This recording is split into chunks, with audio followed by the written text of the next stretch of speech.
Shalom saudara-saudara, selamat jumpa lagi dengan channel YouTube Orasio Semper Reformanda.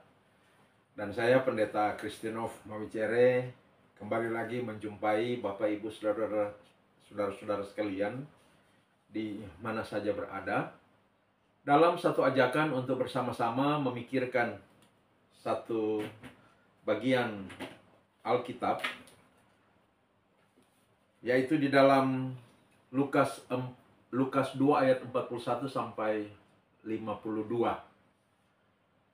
Di mana bagian Alkitab ini adalah merupakan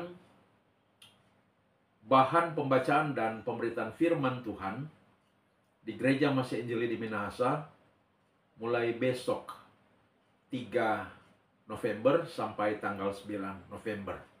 Jadi 1 minggu ke depan bahan bacaan dan pemberitaan firman Tuhan di Gereja Masih Injili di Minahasa adalah Lukas 2 ayat 41 sampai 52. Nah, saudara-saudara, bagian Alkitab ini akan kita pikirkan dalam frame atau dalam bingkai tema, aku harus berada dalam rumah Bapakku. Nah, sebelum kita masuk pada pembahasan, mari kita terlebih dahulu berdoa. Ya Tuhan, sinarilah kami dengan Roh-Mu yang kudus, supaya terang di pikiran kami maksud yang Engkau hendak nyatakan di dalam dan melalui bagian Alkitab yang hendak kami baca dan pikirkan bersama. Kiranya semua menjadi jelas bagi kami, supaya hamba-hamba-Mu yang bertugas memberitakan firman Tuhan akan memberitakan apa yang Engkau sendiri mau untuk diberitakan kepada umat-Mu. Dan umat-Mu boleh mendengarkan akan pengajaran dan amanat firman yang berkuasa untuk mengubahkan kehidupan, menuntun ke masa depan yang baik. Kami serahkan beberapa waktu ke depan ini ke dalam tangan-Mu Tuhan. Di dalam nama Tuhan Yesus kami berdoa. Amin.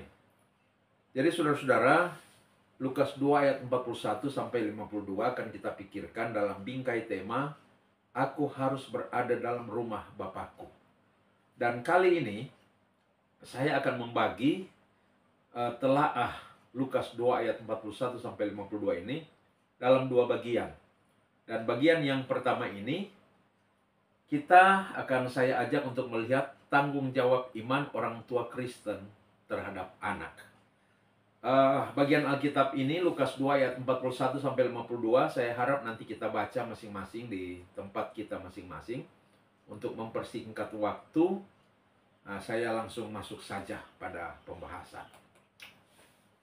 Saudara-saudara, tema yang saya katakan tadi itu merupakan petikan langsung dari perkataan Yesus kepada Maria ibunya, ya, tentu juga kepada Yusuf ayahnya. Seperti yang dicatat pada ayat 49. Jawabnya kepada mereka, mengapa kamu mencari aku?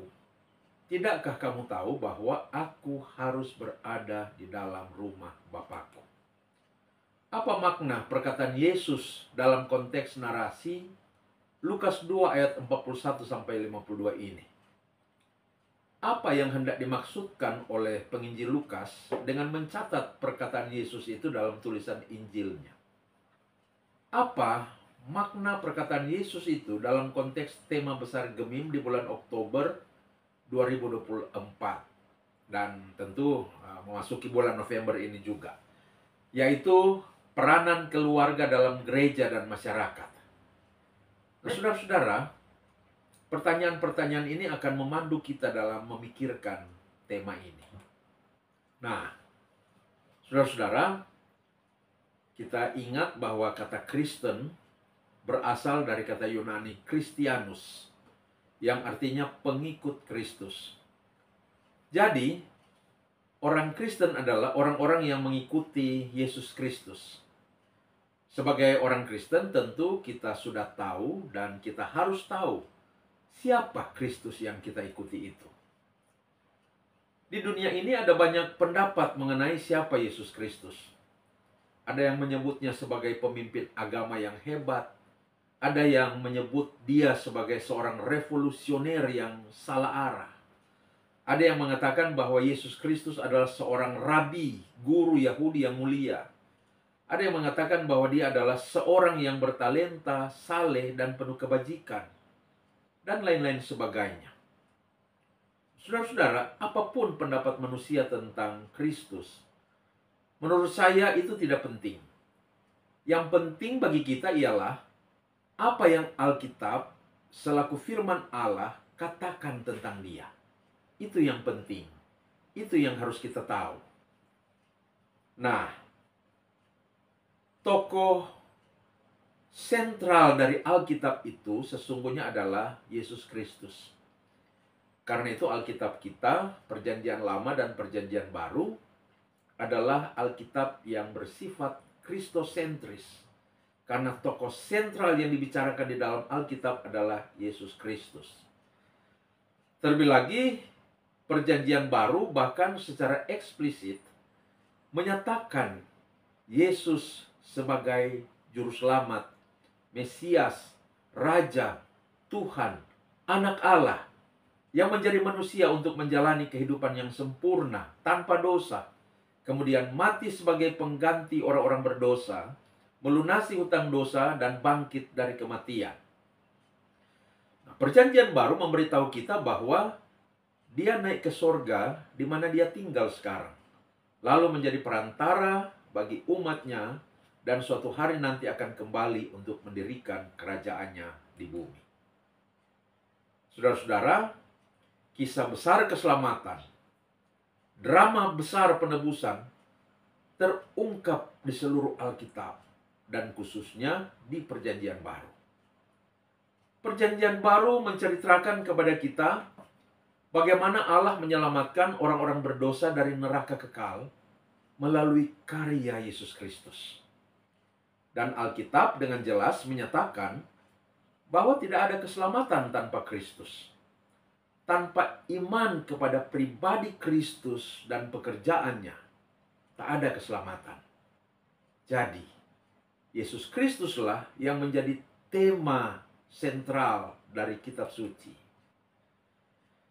Perjanjian Baru itu dimulai dengan 4 Injil, yaitu 4 catatan sejarah tentang kehidupan Yesus, dengan berfokus pada siapa Yesus dan apa yang dia lakukan. Oleh karena itu, semua Injil, yaitu Matius, Markus, Lukas, dan Yohanes, fokus pada identitas Yesus dan misinya, pekerjaannya. Mereka menampilkan dia sebagai Tuhan, Anak Allah, Juru Selamat dunia. Jika saudara ingin diselamatkan dari dosa, ingin lolos dari neraka, dan masuk surga yang kekal, itu hanya akan terjadi jika saudara percaya kepada Yesus Kristus dan hidup di dalam Dia. Nah, percaya kepada Yesus itu berarti termasuk di dalamnya tahu siapa Dia, tahu identitasnya. Maka saat ini kita akan belajar dari Injil Lukas tentang identitas Yesus, tentang siapakah Yesus Kristus itu. Hal tentang identitas Yesus telah diberitahukan Lukas dalam suatu rangkaian narasi sejak pasal 1 sampai pasal 2 ini.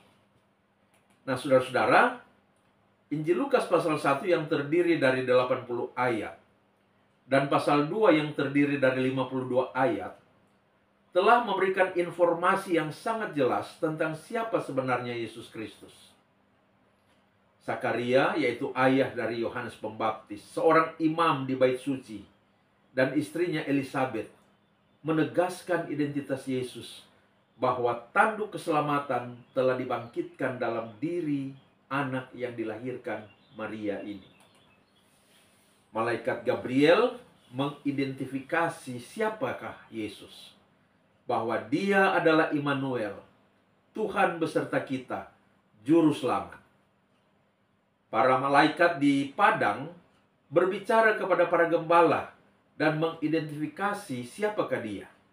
Bahwa dia adalah Mesias atau Kristus, Tuhan. Yusuf dan Maria mengetahui siapa Yesus berdasarkan pemberitahuan malaikat bahwa Yesus yang dikandung dan dilahirkan Maria itu adalah anak Allah, Raja yang kekal. Juga ada dua orang lanjut usia di bait suci yang bernama Simeon dan Hana, menyatakan identitas Yesus, bahwa Yesus adalah terang dan penyelamat bagi Israel dan bangsa-bangsa. Jadi, melalui pasal 1 dan 2, Lukas telah memastikan melalui kesaksian Zakaria, malaikat, Yusuf dan Maria, para gembala, Simeon dan Hana, agar pembaca memahami identitas Yesus sebagai anak Allah, Juru Selamat dunia, Mesias, Tuhan, Kristus, anak Daud. Raja atas kerajaan yang kekal, Tuhan dalam wujud manusia. Tetapi Lukas belum selesai. Ada satu kesaksian lain yang penting, dan itu adalah kesaksian Yesus sendiri. Dan itulah fokus dari bagian yang kita bahas pada saat ini. Saudara-saudara, pada usia 12 tahun, Yesus berkata kepada orang tuanya di dunia ini, "Mengapa kamu mencari aku? Tidakkah kamu tahu bahwa aku harus berada di dalam rumah Bapakku?" Pada usia 12 tahun, Yesus menyatakan bahwa Allah adalah Bapanya. Bahwa dia bukan semata anak dari Yusuf dan Maria, tetapi dia adalah anak Allah. Dan dia melakukan itu bukan karena tekanan dari luar, tetapi karena pada usia itu, dia sudah tahu betul siapa dia sebenarnya. Dia sudah tahu betul identitasnya.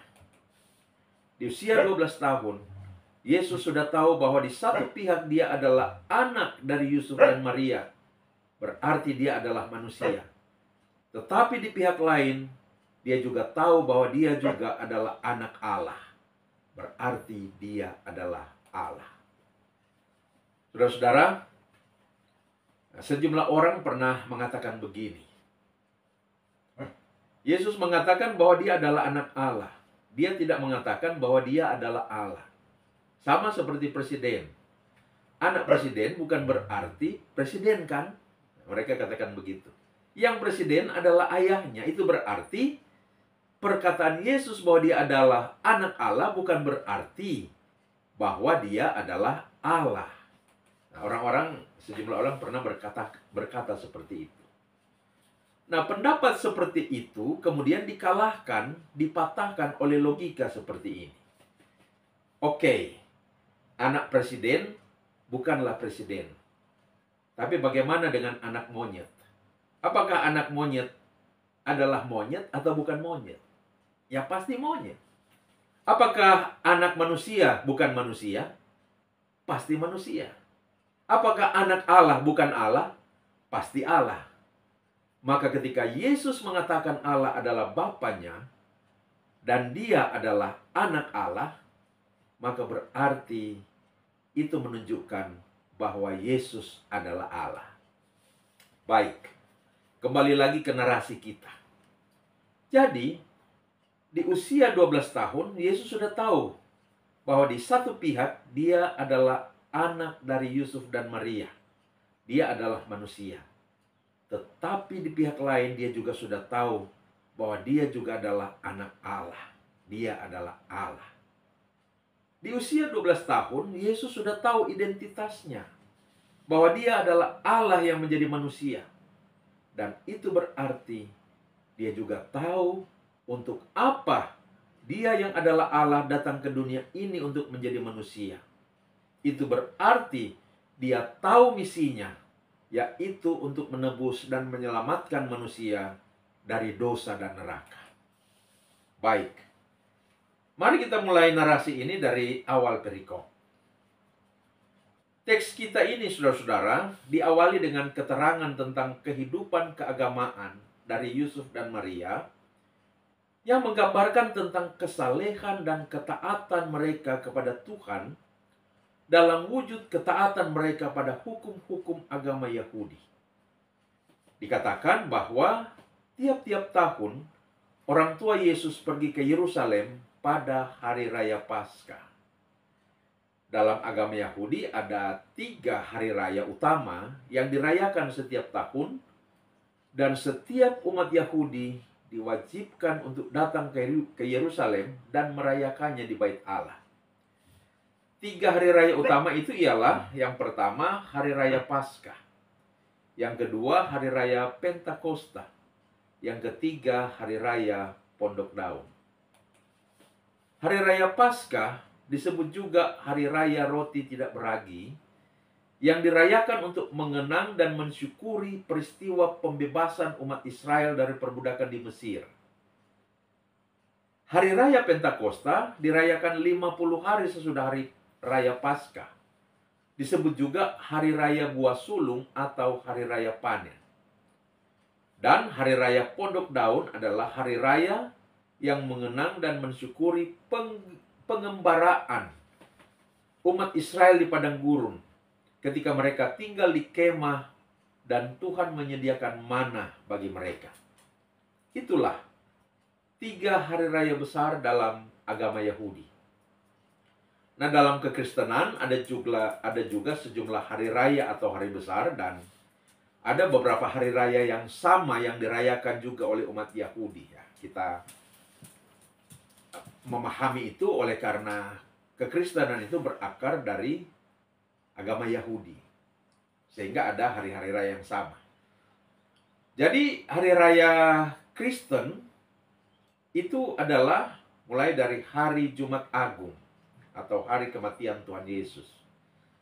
Lalu ada hari Paskah Yesus Kristus. Namanya sama, Paskah, tetapi Paskah Yahudi beda dengan Paskah Yesus Kristus. Namun Paskah Yahudi itu menggambarkan tentang Paskah Yesus Kristus. Paskah Yahudi tentang pembebasan Israel dari perbudakan Mesir. Paskah Yesus Kristus tentang pembebasan manusia dari perbudakan dosa. Lalu ada hari raya pengucapan syukur atau hari raya panen, hari raya berkat Tuhan. Lalu ada hari Natal, ada tahun baru. Dan itu menjadi hari-hari raya utama kekristenan, di samping hari-hari raya lainnya seperti ada hari raya, hari ulang tahun Gemim Bersinode, hari ulang tahun Jemaat, hari ulang tahun Pekabaran Injil dan Pendidikan Kristen di Minahasa. Ada hari Reformasi, ada hari Alkitab, ada hari Perjamuan Kudus Sedunia, dan lain-lain sebagainya.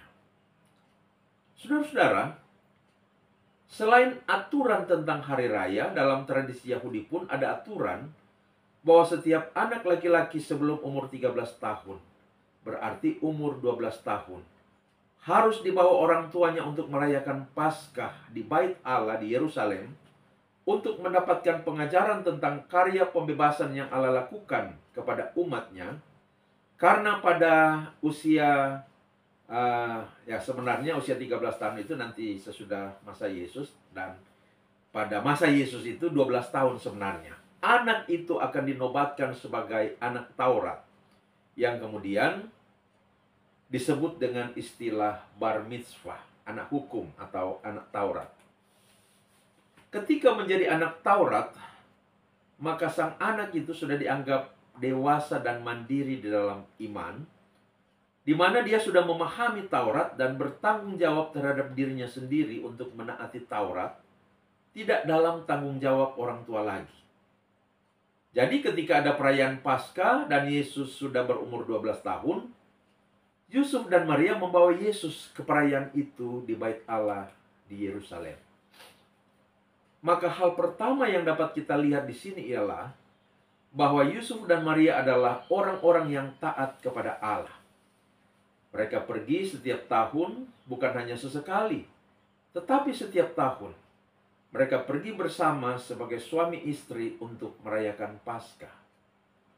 Ketaatan agamawi mereka juga makin dikonfirmasi ketika mereka melakukan tradisi anak Taurat, bar mitzvah itu, dengan membawa Yesus, supaya Yesus mendapatkan pengajaran tentang karya Allah di Bait Allah itu, dan dinobatkan sebagai bar mitzvah, anak Taurat.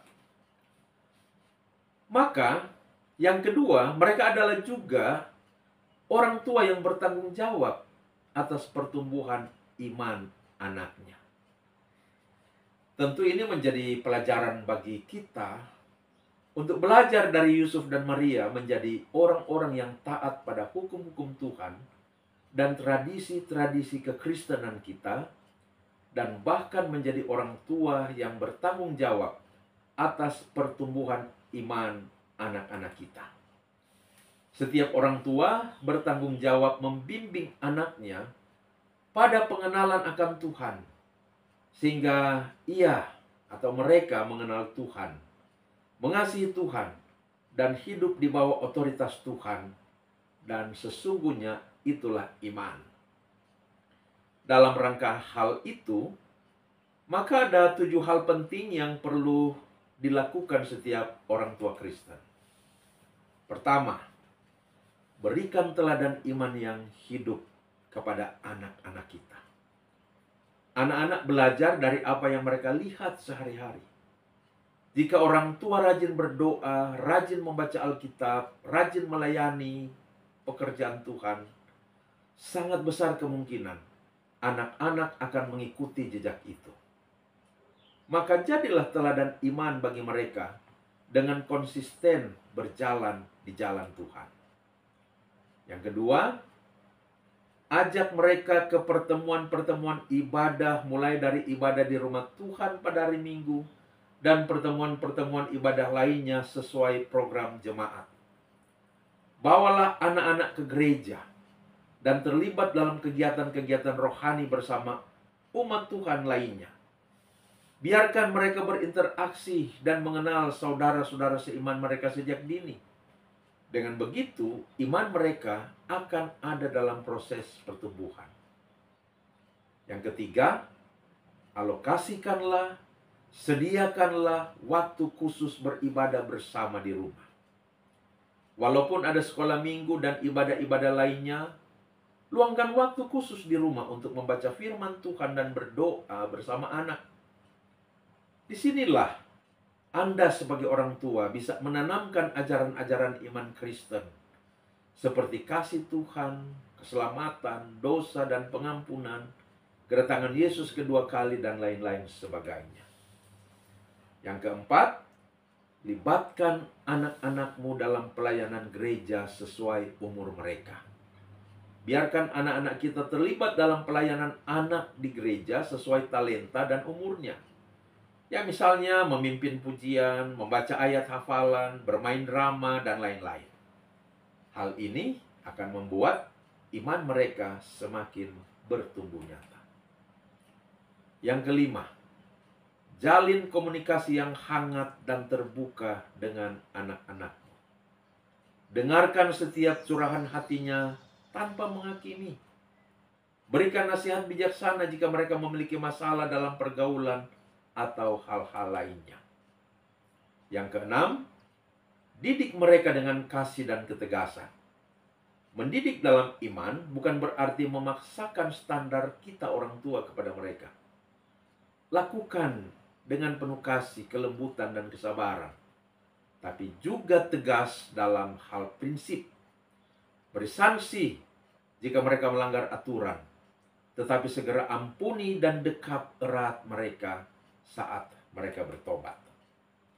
Yang ketujuh, doakan mereka setiap hari.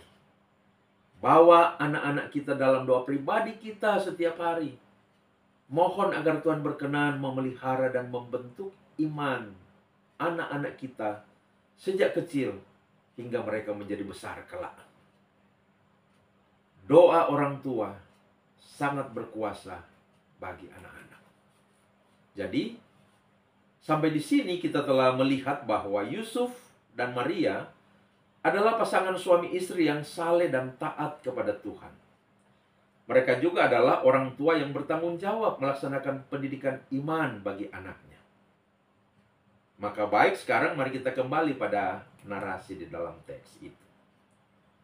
Narasi yang dipaparkan Lukas ini adalah tentang peristiwa kala Yesus berumur 12 tahun.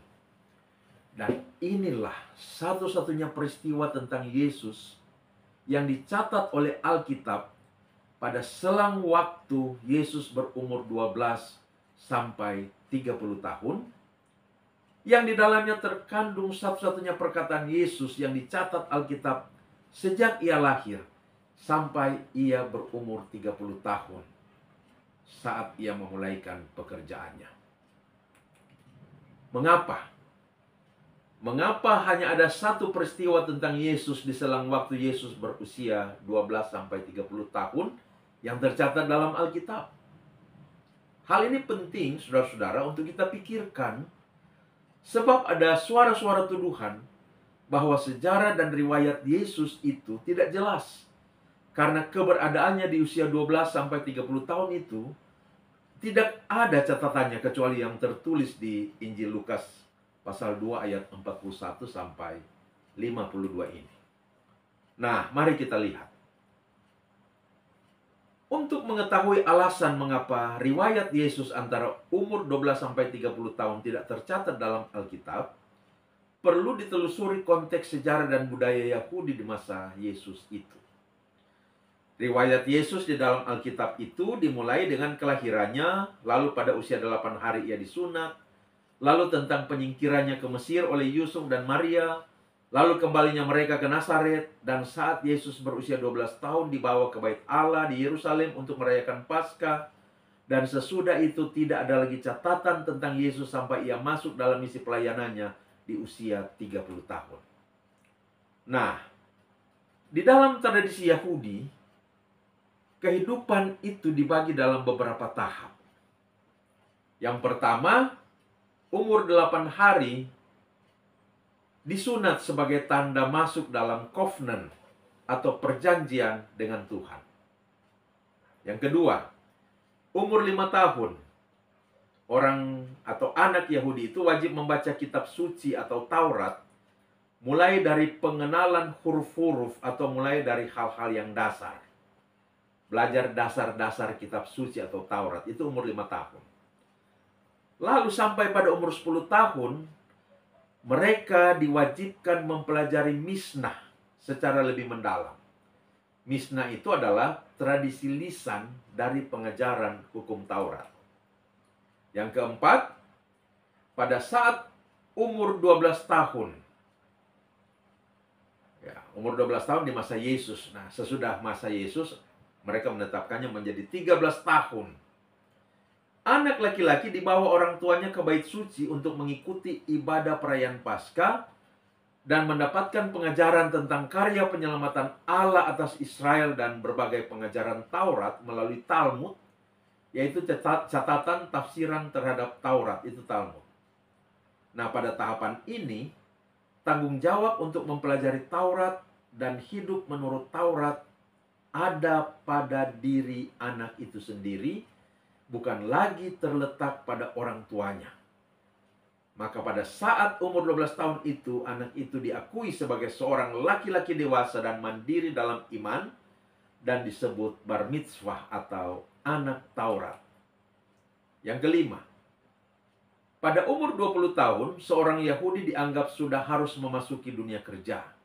Sekaligus mereka harus belajar pada rabi-rabi Yahudi untuk semakin mendalami Taurat.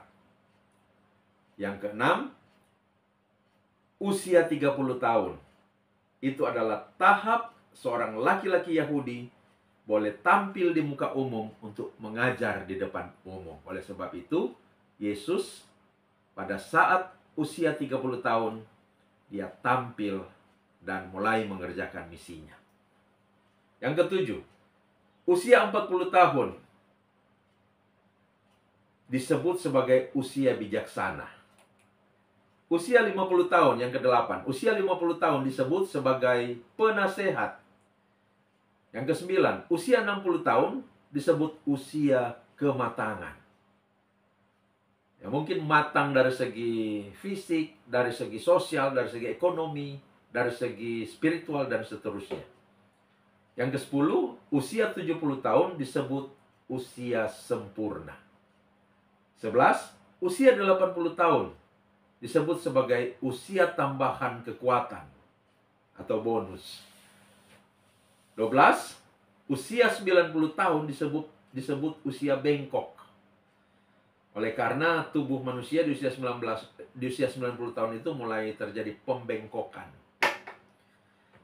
Yang terakhir, ke-13, usia 100 tahun disebut usia purna.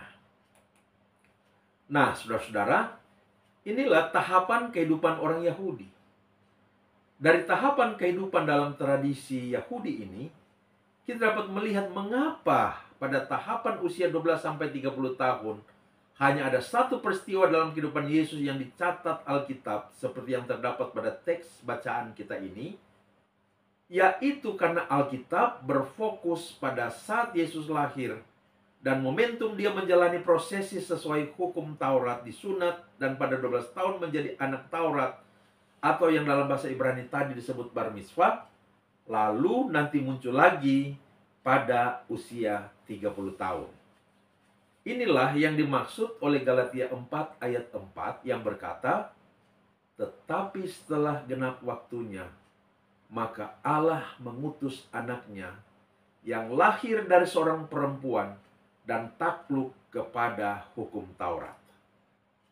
Peristiwa Yesus disunat pada usia 8 hari dan dibawa ke bait Allah untuk menjadi bar mitzvah pada usia 12 tahun merupakan catatan yang mewakili kehidupan Yesus sejak lahir sampai 30 tahun yang dijalani dalam ketaatan pada hukum Taurat Yahudi, dan catatan tentang hidup, pengajaran, dan pelayanan Yesus sejak usia 30 tahun sampai dia mati di kayu salib pada usia 33 tahun adalah catatan yang lebih lengkap tentang siapa dia, dari mana dia, dan untuk apa dia berkarya di dunia ini.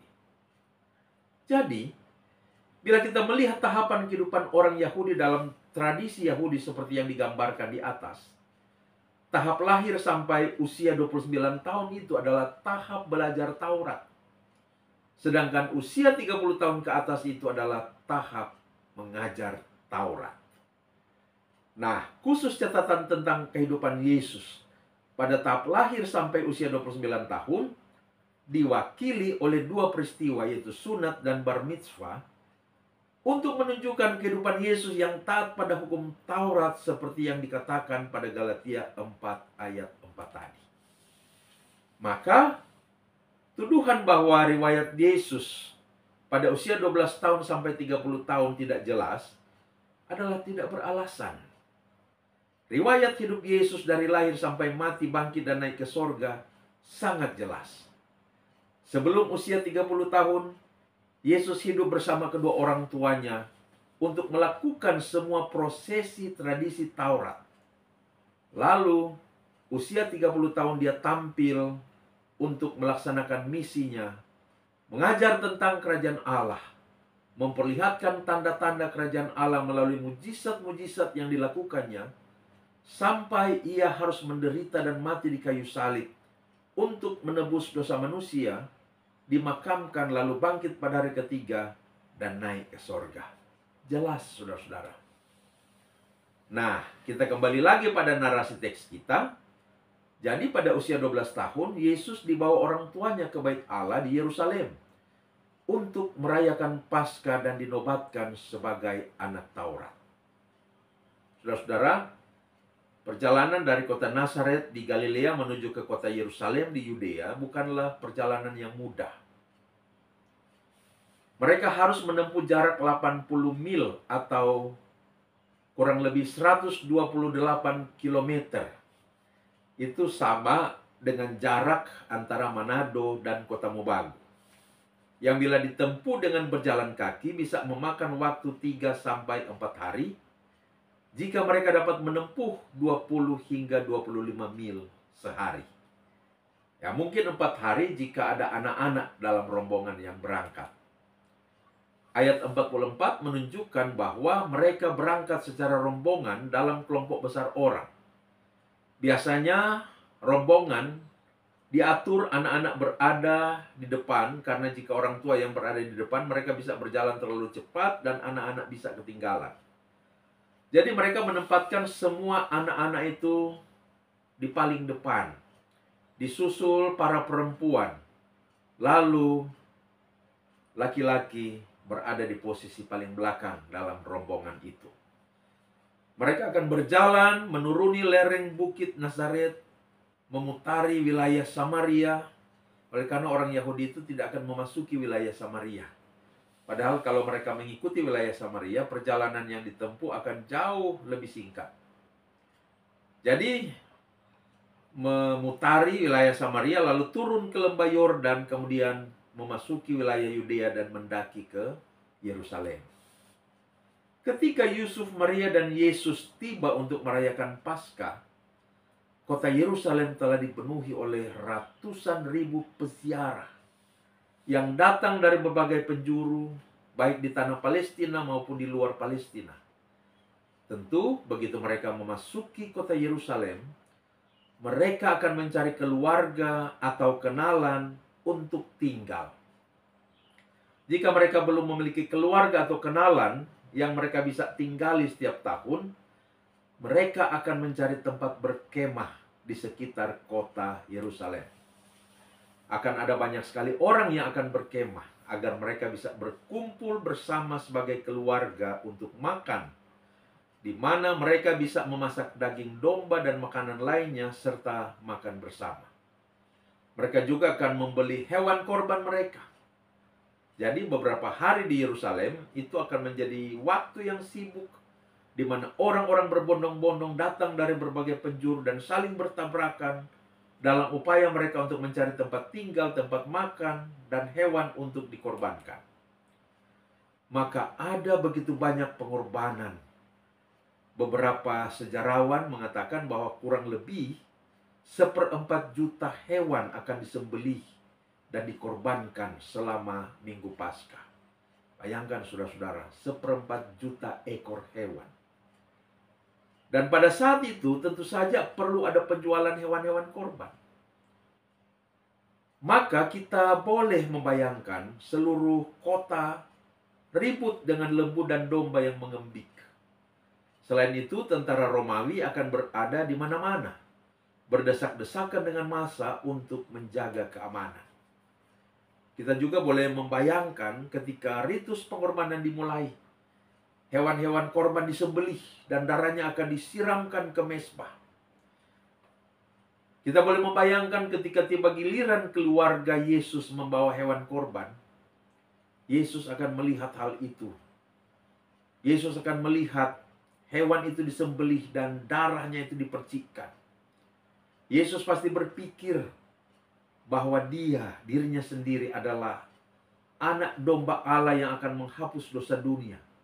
Dan jika sudah tiba saatnya tubuhnya dikorbankan untuk menghapus dosa dunia, maka hewan-hewan korban nanti tak dibutuhkan lagi, karena nantinya dialah hewan korban yang sempurna itu sendiri. Anak domba telah disembelih, darahnya berceceran di altar. Para imam akan menyanyikan Hailel, yaitu Mazmur 113 hingga 118.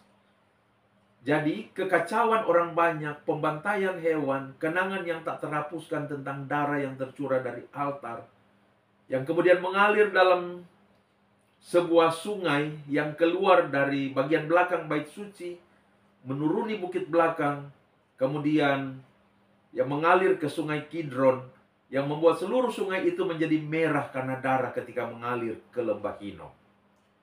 Semua itu akan menjadikannya suatu pengalaman yang hidup dan nyata bagi Yesus yang berusia 12 tahun, yang kini dipenuhi dengan hikmat Allah dan melihat semuanya itu dari sudut pandang ilahi. Kemudian keluarga tersebut akan membawa pulang domba yang sudah dikorbankan setelah disembelih dan darahnya telah ditiriskan, membawanya pulang untuk dimasak. Mereka akan memanggang domba itu dan memakannya. Selalu prosesi makan Paskah itu dilakukan hanya dengan cahaya lilin, karena pada saat itulah Paskah dilangsungkan. Itu adalah saat suasana yang gelap. Mereka akan menyanyikan mazmur dan berdoa kepada Tuhan, dan mereka akan menyembah dan merayakan Tuhan sebagai penebus mereka saat mereka memakan domba itu. Ketika makan bersama selesai, sesuai tradisi dalam Mishnah, di akhir sesi makan bersama itu, seorang anak laki-laki biasanya adalah anak laki-laki tertua, akan mengajukan pertanyaan kepada ayahnya. Dalam hal ini, dalam keluarga Yusuf dan Maria berarti Yesus. Dia akan melihat ke arah Yusuf dan bertanya, "Mengapa malam ini berbeda dari malam lainnya?" Maka sang ayah Yusuf menceritakan kembali kisah Paskah yang menakjubkan di Mesir. Begitulah yang terjadi dalam setiap keluarga Yahudi. Kemudian setelah sang ayah menceritakan narasi agung Paskah di Mesir, sepanjang malam itu akan diisi dengan ibadah, pujian, dan nyanyian mazmur. Nah, itulah yang terjadi ketika Yesus berumur 12 tahun pergi ke Yerusalem menurut adat istiadat Yahudi seperti yang digambarkan pada ayat 42.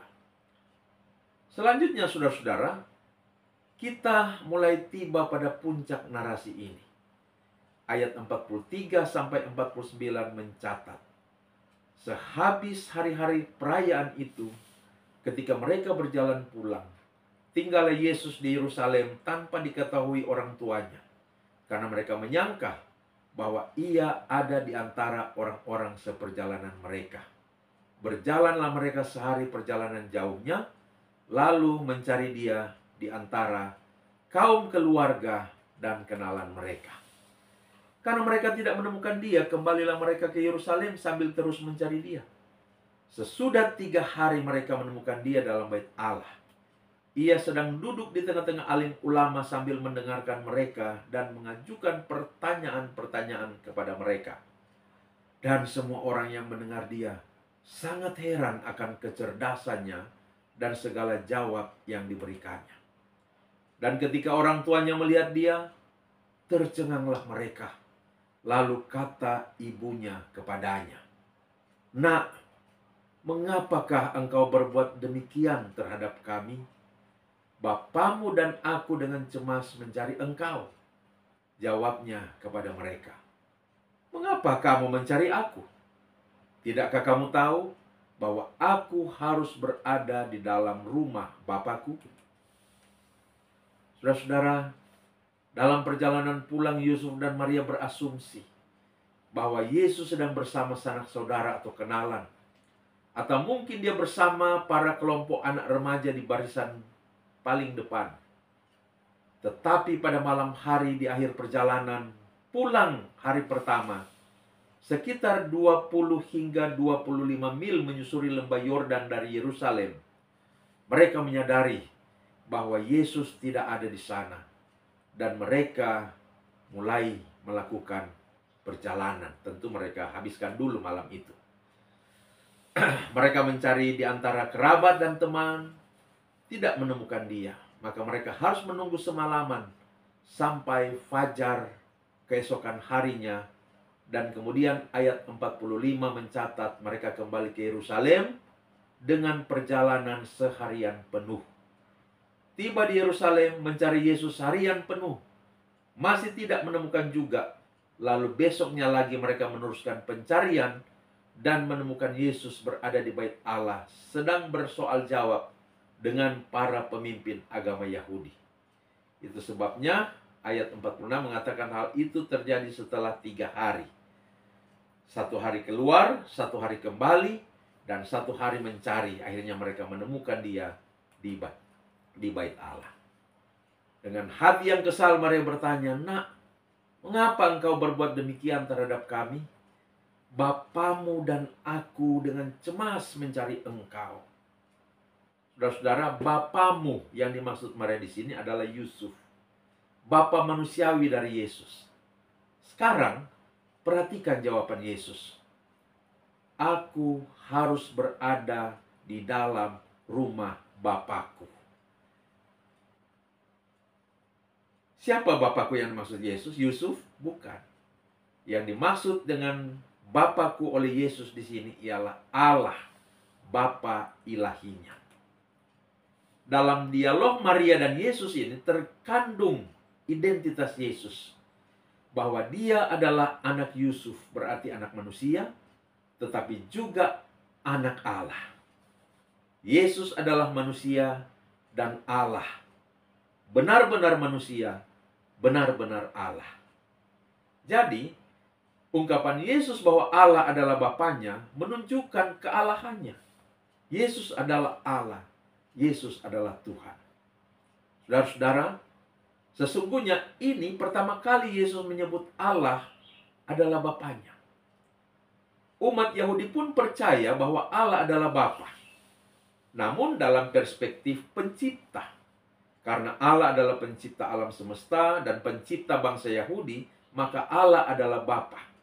Tetapi orang Yahudi secara pribadi tidak menyebut dan dilarang menyebut Allah sebagai Bapa. Bila seseorang secara pribadi menyebut Allah sebagai Bapa, maka itu berarti dia sedang menyamakan diri dengan Allah. Dan dalam tradisi Yahudi, itu adalah dosa menghujat Allah yang diancam dengan hukuman mati sesuai dengan hukum Taurat. Ini adalah pertama kali Yesus menyebut Allah sebagai Bapa. Dan ketika dia telah berumur 30 tahun, mengajar dan memberitakan Injil Kerajaan Allah, dia sering menyebut Allah sebagai Bapanya. Hal itulah yang kemudian menjadi alasan bagi para pemimpin agama Yahudi untuk menuntut hukuman mati kepada Yesus. Jadi, ada dua hal yang harus kita katakan dari tema "Aku harus berada di dalam rumah Bapakku."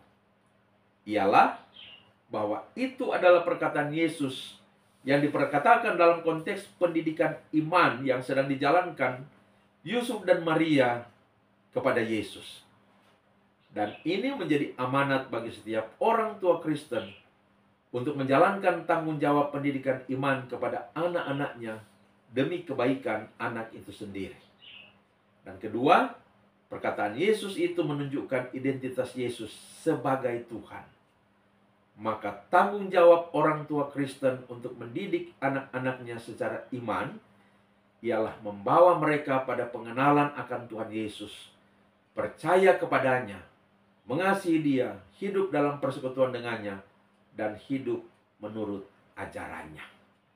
Saudara-saudara, telah bagian pertama atas Lukas 2 ayat 41 sampai 52 ini sampai di sini dulu. Nanti saya akan memposting bagian keduanya. Untuk bagian yang pertama ini, mari kita berdoa. Tuhan, terima kasih untuk pelajaran yang boleh kami dapatkan. Semoga Engkau melalui Roh Kudus menolong kami menjadi orang tua Kristen yang taat kepada Tuhan, taat kepada tradisi-tradisi kekristenan sebagai wujud ketaatan kepada Tuhan, seperti yang diteladankan oleh Yusuf dan Maria. Semoga Engkau juga membimbing kami untuk menjadi orang tua Kristen yang bertanggung jawab melaksanakan pendidikan iman bagi anak-anak kami, supaya mereka bertumbuh dalam pengenalan akan Tuhan, bertumbuh menjadi percaya kepada Tuhan Yesus, hidup mengasihi Tuhan Yesus, hidup dalam persekutuan dengan Tuhan Yesus, hidup memuliakan Tuhan, dan senantiasa bertumbuh di dalam Tuhan. Tolonglah kami Tuhan. Ini doa kami, dalam nama Yesus kami berdoa. Amin. Sekian, sampai di sini. Sampai jumpa di waktu yang atau di session yang berikut. Tuhan memberkati kita semua. Shalom.